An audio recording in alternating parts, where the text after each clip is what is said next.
showing we don't need roads. Mr. Bana, an honor to see you again, sir. How are you? I'm good, Jake. How are you? I'm doing so well. It is always a pleasure. Seriously, thank you for taking the time, sir. And do you ever get tired of making good movies, or you're just going to keep doing it?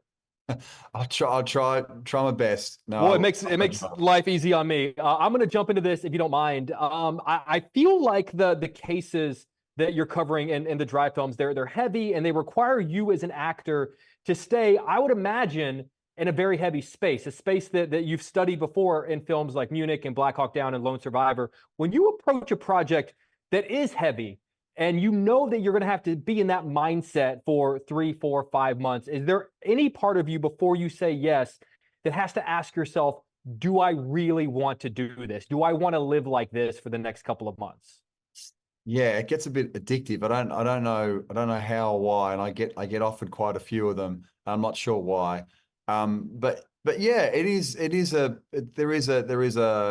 part of it that does kind of weigh you down a bit. But also sometimes those films can be the most fun to work on. And it depends on who you're working with. And in this case, I'm working with a dear friend of mine, Rob Connolly, our director, and we share an office together. So we try and enjoy ourselves. But yeah, I know what you're saying, and there is that side to it.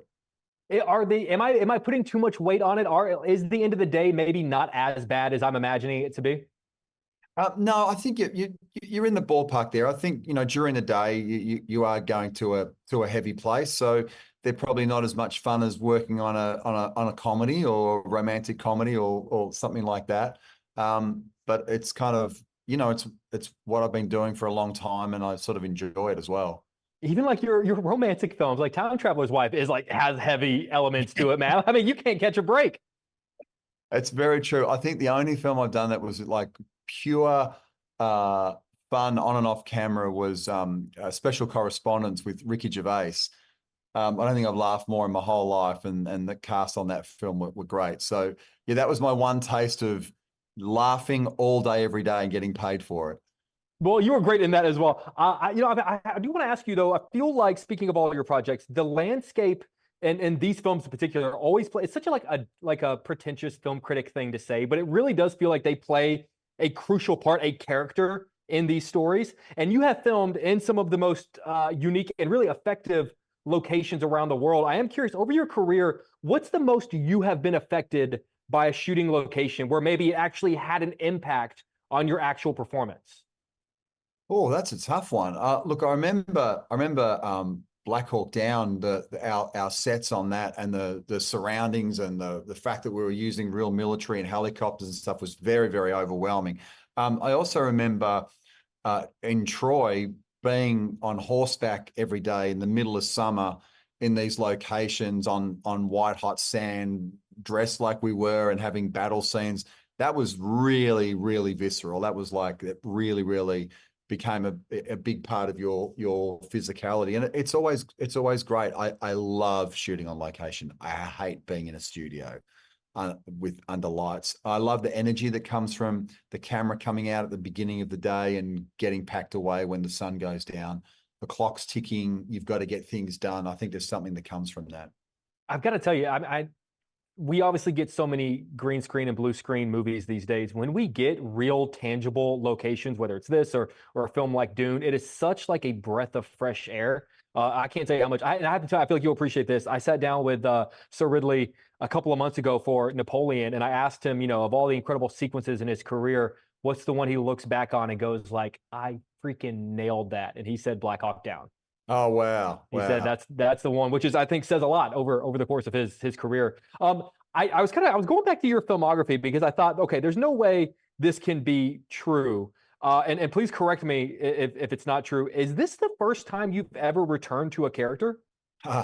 It is, yeah. I've never had a chance to reprise a role. I've never done a sequel. I've never done a follow-up. So for Rob and I on this, it was really exciting that the one time we get to do it was on like an independent Australian film, which is like the rarest commodity times two squared. It was amazing opportunity. Yeah. But also an independent Australian film that was one of the biggest success stories of its release. I'm dying to know, over the course of your career, like, you had to have been asked or invited or heard rumors of coming back for something. Like I'm just kind of amazed that you've gotten this far in your career without there being a number 2 attached to any of your project titles. I should die less in films. I've always been open to dying in films. I've probably chopped off 50% of my chances.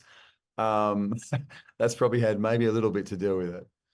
Dude, if any of these movies these days have taught us anything, is that there's always another universe where you're alive, man. They'll find a way to make it work.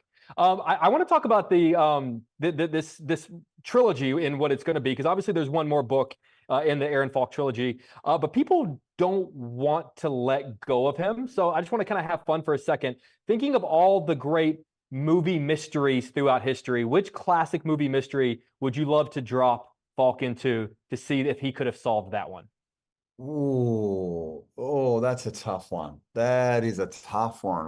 Which mystery would I drop Aaron Falk into? Oh my goodness. I can't think of one off the top of my head. That's terrible.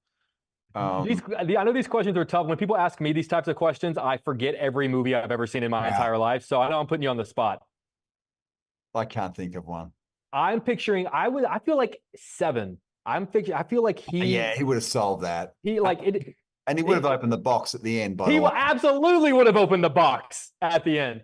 I'm going to cut you loose on this because they're pulling me out of here. I want to talk about the last day on set, really, of any project. Your last day, sort of accepting that you're done with a character in a role. If we consider the possibility that you'll play this character one more time, how do you imagine that last day on set will compare to the others that you've had? Yeah, I sort of never take it for granted. I never think it's my last day of work, but I always like first day of shooting, you just feel so lucky to be on a film. And the last day is always a bit melancholy, no matter what film it is. If it's like a character you're going to reprise again, or you always, feel really bonded with the cast and the crew, and you may never work together with some of these people again. Some you may, but it's always a special feeling. It really is, for sure. Well, it's a special feeling being able to talk to you, man. You always add me into your schedule, and I want you to know I appreciate you. And thank you for always doing amazing work, because it makes my job easy, because I don't have to struggle to come up with questions, man. So it was always good to see you, man. Cheers. All right, take care. Bye, guys. Thank you so much.